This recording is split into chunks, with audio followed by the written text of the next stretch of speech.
I used to think the hardest part of infertility would be the medical stuff. It wasn't. The hardest part was the night my husband said, very quietly, "I don't know how to stay hopeful with you anymore." And I realized we weren't just waiting for a baby. We were fighting to keep our marriage from turning into two separate people grieving in the same house. My name is Rachel. I'm from Columbus, Ohio. Andrew and I have been married 6 years. We're normal, working people. We serve at church. We pay our bills. We were the couple who assumed kids would come when the timing was right. So when it didn't happen, month after month, it felt like something inside me started doing math I didn't ask for. I remember a Tuesday morning, still dark outside, standing in our bathroom at 5:42 a.m. I was holding a pregnancy test like it was a fragile thing. I set it on the counter, stared at it, and tried to breathe like a normal person. I didn't cry at first. I just sat on the floor with my back against the cabinet because my legs stopped working the way they were supposed to. When Andrew walked in, he knew before I said anything. He rubbed my shoulder and said, "Okay, next month." I wanted to believe him. I really did. But next month started to feel like a place we were never actually going to reach. At first, infertility was private, quiet, just between us and God. Then it got loud. I downloaded the app, bought the ovulation strips, learned new words I never wanted to know. Our calendar turned into a schedule. I would come to Andrew with my phone in my hand like, "We need to try tonight." And I could see it on his face. He loved me, but he hated that this had turned into pressure. We stopped being playful. We stopped being spontaneous. Even our intimacy felt like an assignment. And I didn't know how to say, "I miss us," without it sounding like blame. After a year, my OB said, "Let's do some labs and then talk about a referral." So I did the blood work. I did the ultrasound. I sat in that paper gown trying to make conversation with a tech who'd probably seen 100 women like me that week. Then I drove home and pretended to be fine. A few days later, I got the call. My hormone levels weren't where they expected for my age. Not never, but not encouraging. Andrew did his testing too. He came home from that appointment quieter than usual. He tossed his keys in the bowl by the door and said, "I hate that it's come to this." And I said the wrong thing. I said, "Well, at least yours is done." He looked at me like I'd slapped him. "You think this is easy for me?" That was our pattern for a while. Two people trying to survive pain and accidentally hurting each other. The fertility clinic felt like a different world. The waiting room had soft music, a fish tank, and brochures with smiling babies on the cover. I remember thinking, this is torture disguised as decor. They handed us a clipboard full of questions. How long have you been trying?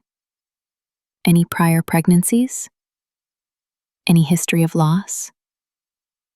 Writing no over and over felt like carving something into the page. Then came the HSG test. If you know, you know. I tried to be brave. I gripped the sides of the table and stared at a ceiling tile while the doctor said, "Almost done." I left the office sweating through my shirt, climbed into the passenger seat, and cried so hard Andrew had to pull the car over just so I could breathe. A week later, we sat in a small office. The doctor spoke in numbers and percentages. Low reserve, motility issues.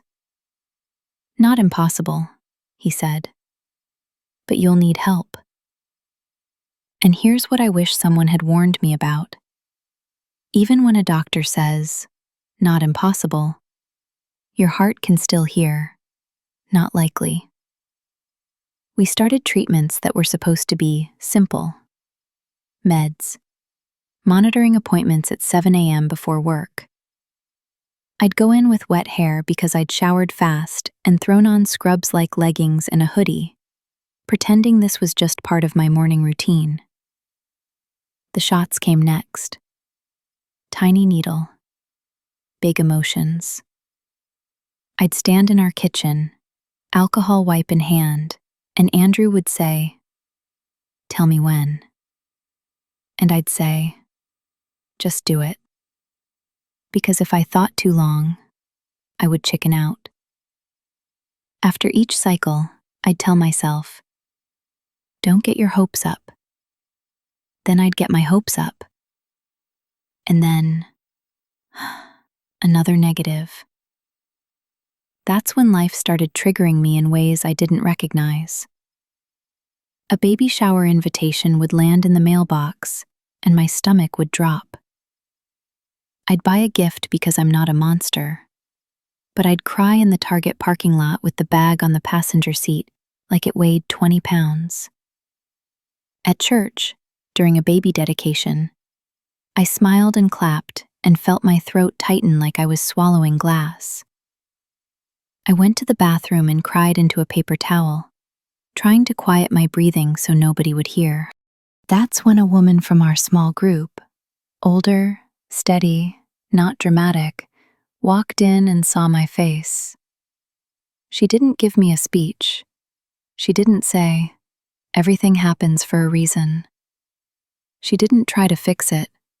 She just stood beside me at the sink and said, "This is really hard. You don't have to pretend with me."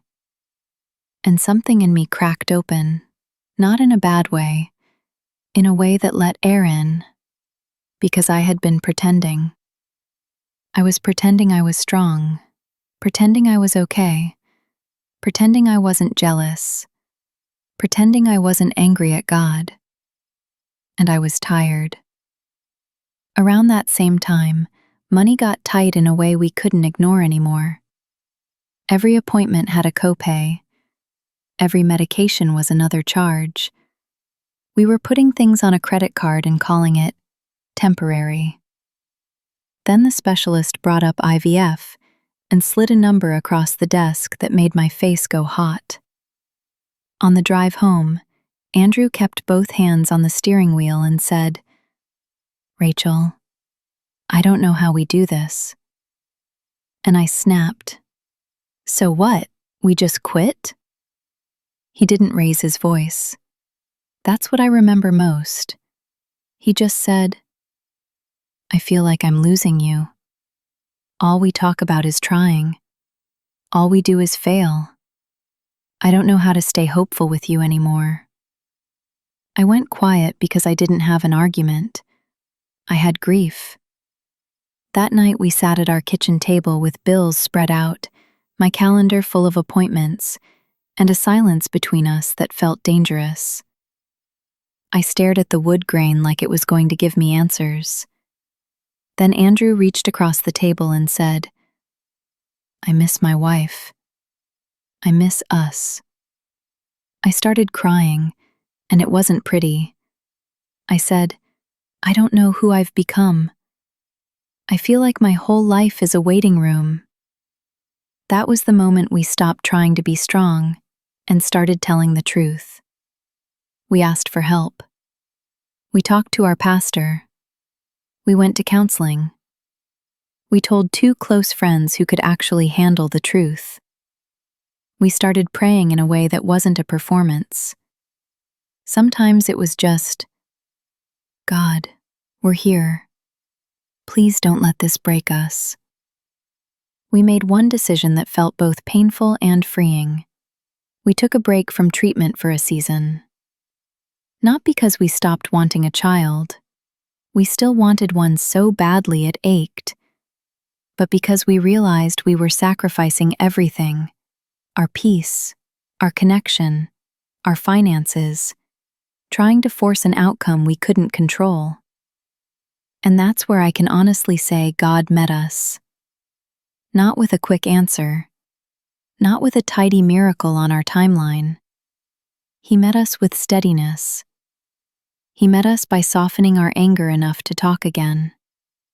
He met us by giving us courage to set boundaries, like stepping out of baby showers we couldn't handle and not apologizing for it. He met us by teaching us how to grieve without blaming each other. He met us by reminding us we were still a family, even in the waiting. We're still on this road. I'm not standing here with a perfect ending. I'm standing here with something real, a marriage that's healing, a faith that's quieter but deeper, and a hope that isn't hanging by a thread anymore. The simple lesson God keeps teaching me is this: trust doesn't mean you feel calm. Trust means you keep showing up, honest, disappointed, imperfect, and you let God hold what you cannot carry. Romans says the God of hope fills us with peace as we trust Him. For me, that hasn't meant constant joy. It has meant I'm not alone in the waiting. And the waiting doesn't get to be the thing that defines us. When we couldn't have children, God didn't step back. He met us, right in the middle.